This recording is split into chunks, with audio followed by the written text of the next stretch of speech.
It holds me guilty of contempt of court and has imposed a fine of 1 rupee, and failing my depositing that, imprisonment of 3 months and debarring me from practice for 3 years.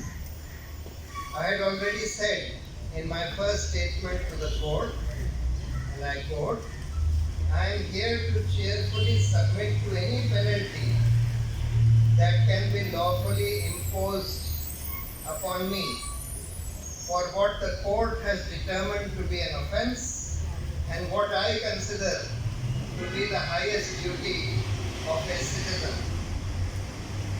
Therefore, while I reserve my right to seek a review of the conviction and sentencing by way of an appropriate legal remedy, I propose to submit myself to this order and will respectfully pay the fine as I would have submitted to any other lawful punishment. I have always had the greatest respect for the institution of the Supreme Court.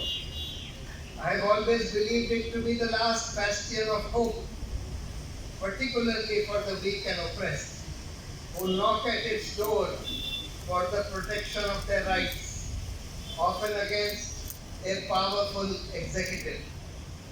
My tweets were not intended in any way to disrespect the Supreme Court or the judiciary as a whole,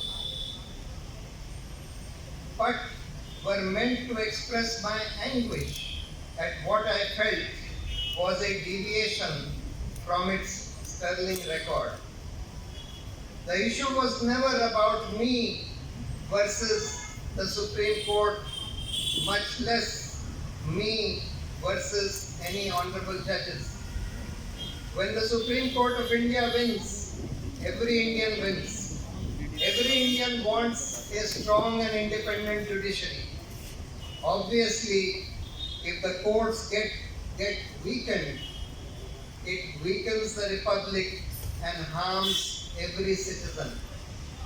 I am extremely grateful and humbled by the solidarity and support expressed by countless persons, former judges, lawyers, activists, and fellow citizens who encouraged me to remain firm and true to my beliefs and conscience. They strengthen my hope that this trial may draw the country's attention to the cause of freedom of speech and judicial accountability and reform. What is very heartening is that this case has become a watershed moment for freedom of speech and seems to have encouraged many people to stand up and speak out against the injustices in our society.